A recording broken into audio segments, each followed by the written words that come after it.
All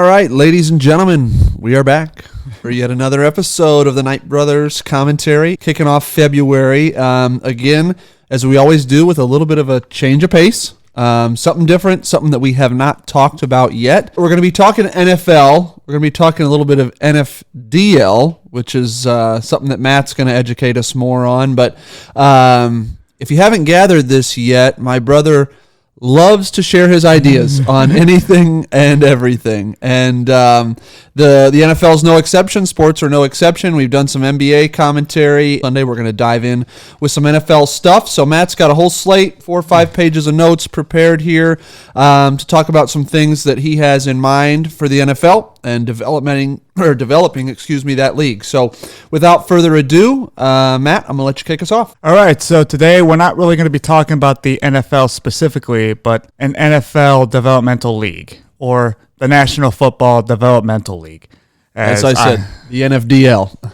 Yeah, so basically what I kind of want to talk about today is just kind of going over some basic rules for the new league, and also just kind of giving the basic structure for it.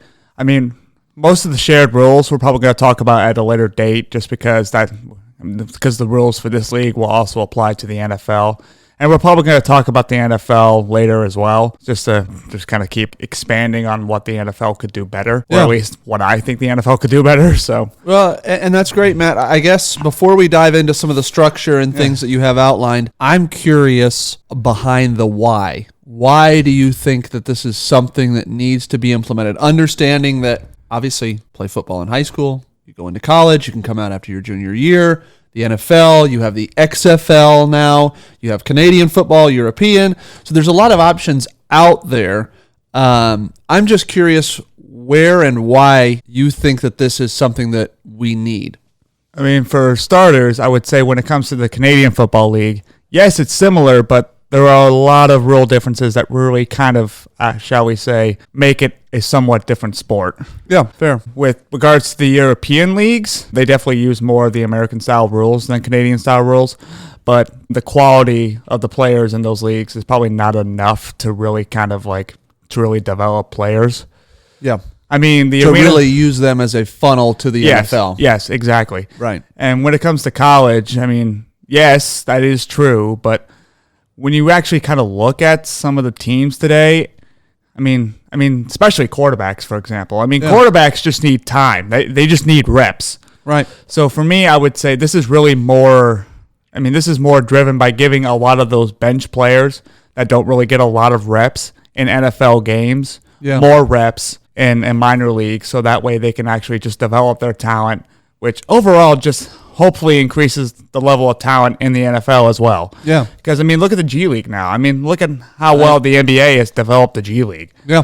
So for me, I just think it's a better way moving forward, just to kind of have players who don't necessarily get all those reps, like once they leave college and they just kind of sit. It's either they sit on the bench or they're thrown to the wolves and just thrown right in because the team's like, well, trial by fire, we got to give this guy reps if he's ever going to develop. So, and I'm glad you brought up the G League because the NBA has really laid a foundation for how that can be built out. That league is becoming more and more popular and more utilized by NBA teams. And I think about the local landscape here.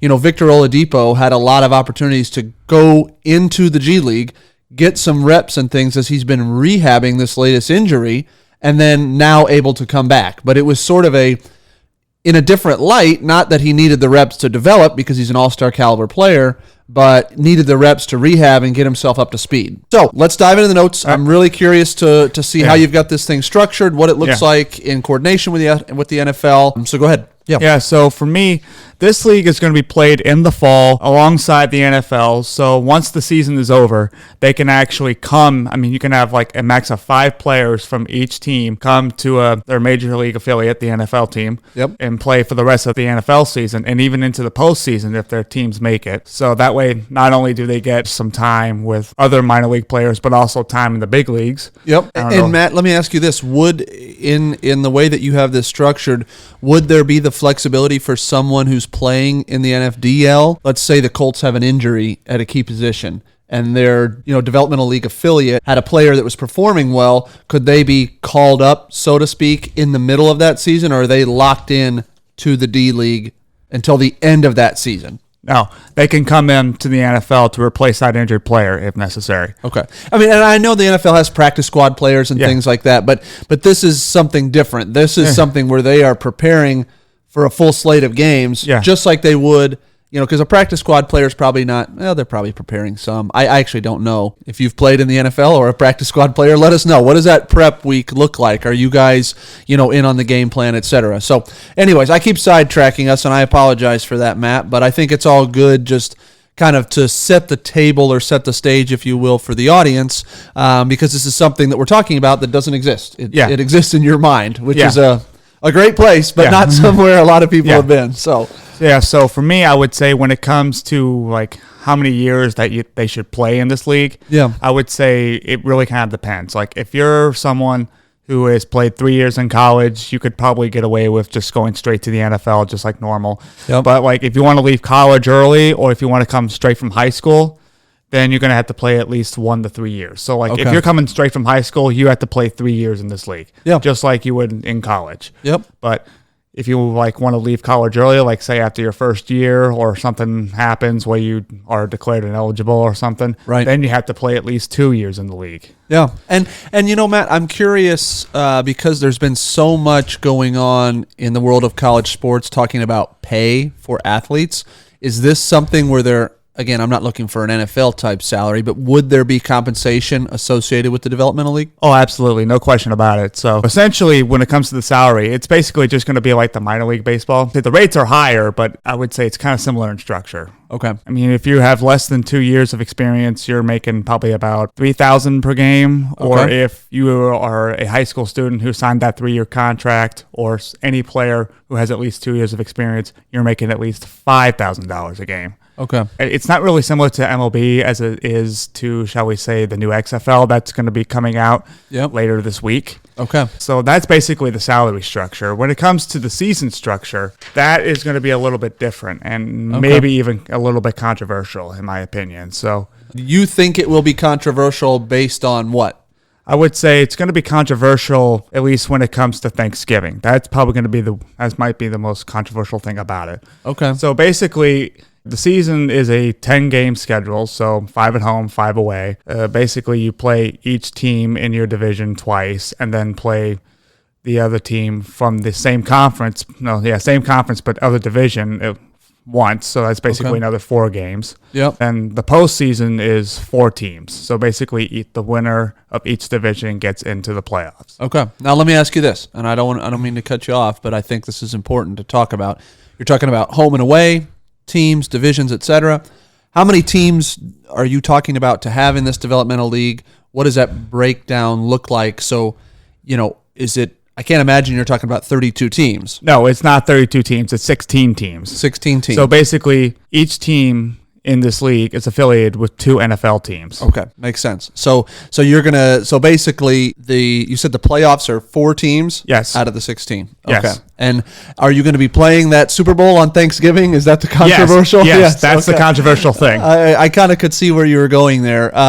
Which, Matt, listen, I mean, at first blush, I don't really think that's controversial. I know the NFL has their slate of games on Thanksgiving every year. Why not just add a 4th or 5th game? I can't remember if they do 3 or 4 games on that Thanksgiving, but people are going to be home. People are going to be watching. They may have an interest in the game, especially if, let's say, I just think about college football. Let's say they were a diehard fan of their quarterback who graduated the year before, and he, maybe he got drafted in the 6th or 7th round, something like that, and is playing in the developmental league. I would have a rooting interest to go watch somebody from my alma mater, the team that I root for in college, play in a championship game on Thanksgiving. Yeah, and that's true. But the way I actually structured the NFL with comparison to this league, I actually took out all Thursday games, including the Thanksgiving games. Okay. So that's the controversy. So it's basically the only Thursday game that day. Very controversial. Yeah, I'll be the first to admit that will be controversial. And the reason why I did that, I'll get into once we talk about the NFL sometime in the future. Okay. which will make sense, hopefully, because I'm changing the schedule format for the NFL. Well, that's maybe a little foreshadowing or a bit of a teaser, we'll call it, radio teaser. But I guess, Matt, my initial reaction to that, and I have not heard what your proposition is, those Thursday games are tradition as old as time for the NFL, so I think it would have to be very compelling for them to move away from that. I think much more likely would be a scenario where the championship game for the DL gets rolled in or folded into what already exists. But we don't have to go there. I know there's going to be more information coming, so we'll leave that as a teaser. We don't have to get into it now. We can get back to the notes here and just kind of continue to fill the audience in on some of the details of the D-League. Yeah, so I kind of want to talk about the supplemental draft. Okay. Because with this draft, it's basically replacing the NFL supplemental draft or probably just adding to it. Okay. So in essence, it still has the same rules. So players that are declared ineligible for basically any reason, or players that just didn't file in time for the draft, are eligible. Okay. But instead of the NFL teams drafting the players, it's the NFDL teams. Okay. Yeah. So what you're saying is that scenario that I guess I painted earlier when I talked about a 6th or 7th rounder, that person would still be associated with the parent organization. They would not be a part of the supplemental draft that is managed exclusively by the 16 teams in the NFDL. Yes. Okay. Yes. That makes sense. So it's two different pools of players. It's all the circumstances that you just outlined, plus anybody who went undrafted in the NFL draft now enters this format. So it's an opportunity for undrafted players to still get a shot, so to speak. Yes. And it's only one round. And if one team does pick, just like in the regular supplemental draft, that team has to forfeit their pick for the next draft. But the concept makes sense. I mean, you're giving some A, additional opportunity to players, and B, some ownership from the actual D-League franchises. They have to go out and figure out what's going to make the most sense for their guys. Yeah, absolutely. Okay. So just kind of giving them a little bit more autonomy. Yeah. But to be fair, though, the NFL draft will still work the same. Okay. So basically, anyone that's drafted in the first 7 rounds of the NFL draft, they will still go to the NFDL teams. Okay. For how long they have to play, just kind of like we were talking about before. But that's going to be a decision made by the parent franchise. Yes. Yeah. I mean, so they're not going to automatically go there. I mean, they're not going to take an NFL first rounder and throw him to the D-League team. Actually, yes, you would. You would actually automatically. Yes. Okay, that's new. So explain that. Why? What's the thinking there? Because that's very different. For me, I mean, that's basically how everyone goes in minor league baseball, actually. So I just feel like it's probably easier for them just ease them into it instead of just throwing them to the wolves. Okay. I mean, don't get me wrong. A lot of players who are thrown to the wolves can succeed. And if the team feels like they can succeed, then they can play like maybe 2 or 3 games in the NFDL, then move up to the NFL, and probably stay there for the rest of the season until they have to go back and finish. I guess for me, Matt, my only hesitation there is I just think about the current structure where you get drafted, then they have they have OTAs and training camp and things like that. I would rather the NFDL start building out their rosters with undrafted free agents and via the supplemental draft, and then take those, because ultimately what it's going to be, you're talking about coming out of the NFL draft, you're talking about 14 players. Probably on average, right? Some, teams acquire picks and trade picks and things like that. But if you draft somebody in all 7 rounds for 2 teams, right, that are affiliated to one D-League team, it's on average going to be about 14 players. I would rather let them go through the NFL training camp process and then have the parent franchise make the determination, okay, because they're going to cut people anyways. They bring in like 100 people to those training camp rosters, and then through preseason, they cut them down to their final 53, right? Yeah. Because there are players that need to come in right away. And I'm going to provide context here. Think about the Colts 2 years ago, okay? In the first round, we drafted Quentin Nelson, and I think it was the second round we got Darius Leonard. I mean, Leonard had like 13 tackles in his first game. Both went on to be all pros in their rookie years. And I truly don't think they would have benefited from time in a developmental league against lesser competition. I do think there are exceptions where you can take a look at guys and say, listen, we absolutely have to have Quentin Nelson start. He's the best option we have at left guard. And at the time, it was Andrew Luck. We could not risk him getting massacred like he had all those years prior. So I understand the spirit of where you're going. I'm just saying, I think in terms of practicality and how realistic this would look, I think you have to be willing to give the teams the flexibility to manage to the exception. And that's fair, and I'll give you credit for that. But for me, I mean, the OTAs and training camps, they all stay the same. Okay. So basically, a lot of players who are drafted or are undrafted can actually work their way to NFDL spots through training camp. Yep, makes sense, and that's good. I like that. I'm just saying, for those rare occasions where you're talking about first and second rounders, third rounders. I mean, there are a lot of, especially think about the position of running back. The timeline for running backs has been so short that if you have a team that invests a high draft pick in a running back, the odds are that they're not going to want to send them to a D League because they don't want to put the miles on them down there. Those have been like plug and play players, guys that come in rookie year and make a huge impact because they're ready made for the NFL. And we've seen that position change to where it's like every team has 1, 2, 3, 4 backs that get play. There's a power back. There's kind of a third down back, maybe like a scat back or an H back type position. I mean, they're putting these guys in right away.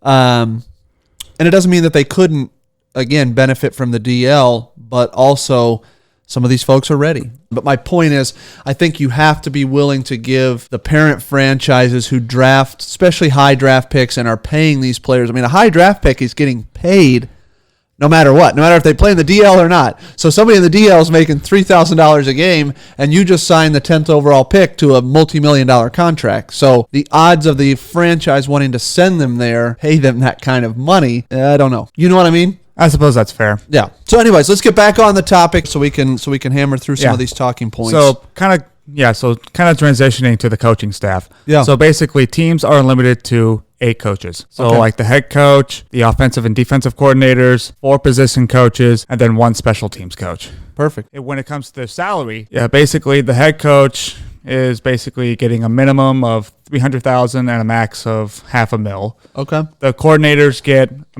a max of $250,000. Yep. And then a max of $150,000 for the position coaches, including the special teams coordinator. Okay, makes sense. To be fair, I mean, we don't really need to pay these coaches like NFL type salaries. Right. Well, listen, there's so much money going around in the NFL already.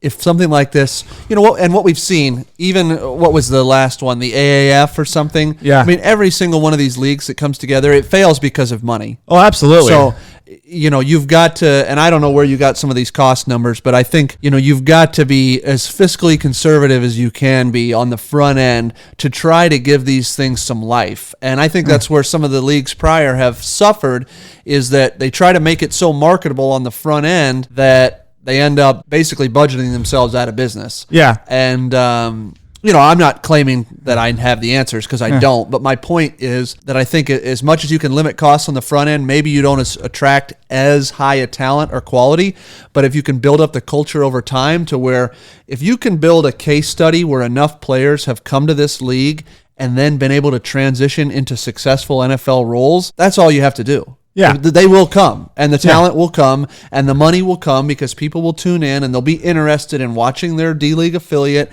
and seeing, like I said, let's use the same example before, seeing the guy or from their alma mater come in and develop. There's for as popular as the NFL and college football are, I mean, I think about, a lot of the players that we've watched over the years with Virginia Tech, which is one of our favorite teams. Yeah. I mean, there's absolutely no question. I just think about 2 years ago, Gerard Evans, Bucky Hodges, Isaiah Ford, even Cam Phillips, right? Yeah. I would have tuned in to watch them for sure. Oh, absolutely. I mean, if I could have watched their practice games, I would have, just because I'm already emotionally invested. Yeah. So this gives, if there's a way to play to that emotional investment here, the money should come. Yeah. That would be my thinking. But anyways, continually I take us off topic, so I'll let you get back to it. Here's the thing, though. I mean, you are right. I mean, the reason why the USFL failed as well as the first iteration of the XFL, NFL Europe, and even the AAF. It was mostly because of money. And I think, a lot of these leagues, I mean, the NFL is so marketable. The NBA is so marketable. And I think a lot of times, and marketing's huge. I mean, if you're not in the consumer consciousness, then you're probably missing the boat. I guess my only point is, in this case, I would focus much more on, rather than spending dollars on marketing, I would spend dollars on, getting the right talent and creating these stories where, I just think about all it takes is one quarterback, right? That's true. One QB to come have success in a developmental league, create that story, and then bump into the NFL where they take off. I just think about your Tim Tebow's, think about your Gardner Minshew's, think about some of these guys that are flash in the pan. They come out of nowhere and they dominate the NFL storylines. And maybe it's short-lived, but those kind of things, it seems like every couple of years we're talking about something like that. Yeah. So I see so much opportunity there for something like this. Yeah. And I think that's also part of the problem when it comes to why those leagues failed. It's because they didn't really have a direct relationship with the NFL so they could get top quality players affordably. Yeah. Try to build a story and also just have entertaining football. Yeah. Let's take NFL Europe, for example. Yep. Think about some of the players that have come out of that league. Mm-hmm. Kurt Warner, one of the best quarterbacks to ever play the game. You know where else he came from? The grocery store. That's true. Anyways, don't mean to cut you off. Yeah, so Kurt Warner's a good example, or James Harrison, one of the best defensive players to ever play the game. Yep. And then the Colts kicker. He played in NFL Europe for a while, and look at his career. He's one of the best kickers to ever play the game. Wait a minute, Vinatieri was in NFL Europe? Yes, he was. Are you serious? I'm being dead serious. He was in NFL Europe for I think a couple years. Yeah. He played over there in Europe for a while and then came back to the States, came back to the Patriots, played great with them, and then came to us and played great with us. I wish he played for NFL Europe last year because the Colts might have won a couple more games the way he was kicking the ball. That's true. But anyways, he is one of the greatest of all time, as you said, and that's news to me. I did not know that, so that's pretty cool. If you can find a link, I'd love to see where he played and when he played and what his stats look like, because that's a pretty neat story that I don't think most of our audience is probably aware of.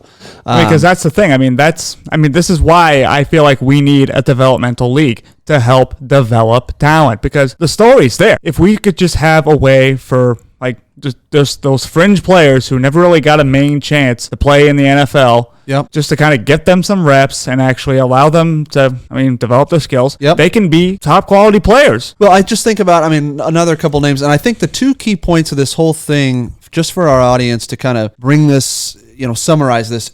What you hit on there is the reps. It is so hard for athletes to develop when they're not getting live game reps. Yes. Right? You can simulate, you can do the 7-on-7, you can do the practice squad stuff, but until you hit the game and you feel that pressure, I don't think it's fair to ask anybody to truly hone that skill set. So giving them the reps and an opportunity to truly build that experience up is huge, point number one. And point number two, what you're talking about is this affiliation with the NFL. Because of the emotional attachment that the NFL consumer has to their teams, to their personnel, if you can tie something to that, I think it just ends up giving us such a better product. And I think about a player, and where I was going with this, the player that comes to mind is somebody like Johnny Manziel. Yeah, okay? Johnny Manziel came out, was clearly not really ready to take on the mantle. And listen, Cleveland basically sets you up for failure the moment you're drafted there, and that's been the case for the last 10 years at least.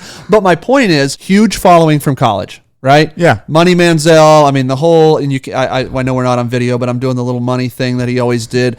He had a huge following in social media. Young people identified with him really well. And then we just saw him kind of spiral out of control. And I think, to your point, if he had an opportunity to go somewhere to just get some reps, to get his feet wet, get some confidence, who knows? He may not have ended up as a great player, but rather than being thrown to the wolves, so to speak, or thrown into the fire and have it not work out, and then that start to affect his personal life off the field, and then it was sort of just spiraled out of control. Oh, yeah. So I just wonder, what something like that would do, not only for Manziel as a player, for Cleveland as a franchise, but also the human element, the person. Yeah. Right? If he hadn't had to have that pressure of coming in performing day one, maybe things look different for him. Oh, yeah. Now, he did go to the Canadian League and look like and threw like God. 5 picks his first game. Oh, it was bad. But, that's here nor there. I'm just using it as an example for where this could. Yeah, it's basically just kind of saying it's a what-if story. Yeah, no question about it. And we'll never know. But maybe we will in the future for the future Manziels of the world, so to speak. So anyways, Matt, we're at about a half an hour right now. I'm just curious what else you want to touch on. I know we've kind of gotten off the notes, but I'm sure we've touched on several things that you have written here. Yeah. I'm just curious. Anything else you want to cover before we bring this thing in? I mean, I just kind of want to give like a brief summary of the team. So basically, there's going to be a team in New York, a team in Hartford, Connecticut, a team in Virginia, a team in Alabama, a team in Orlando, a team in Louisville, Okay. a team in Albuquerque, New Mexico, a team in Tulsa, Oklahoma, one team in San Antonio, Texas, another team in St. Louis, Okay. another team in Boise, another team in Portland, another team in Sacramento, and the final team will be in Salt Lake City. Awesome. And you know what I like about all of that, and just hearing, again, I'm hearing this for the first time, as the audience is as well. You hit on a lot of markets where football's already selling. Yeah. You know what I mean? It already sells there. People want football. Like I heard you say Alabama.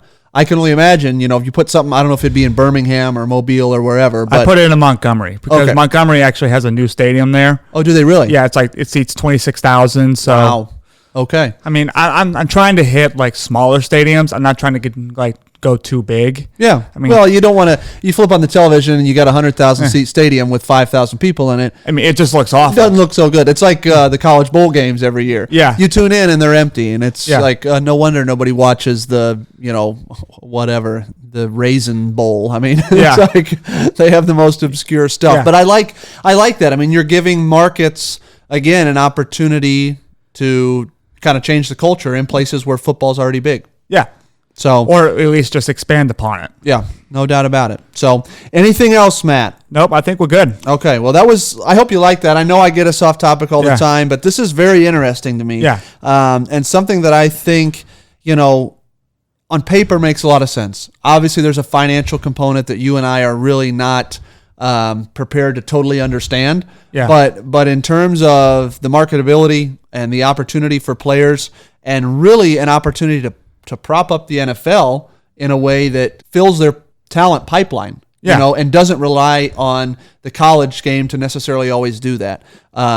It's bridging the gap. Yeah, so to exactly. speak. So anyways, Matt, thank you for everything. As always, you'll post the show notes, correct? All right. Yep. Night Brother signing out. Thanks. All right. See you guys.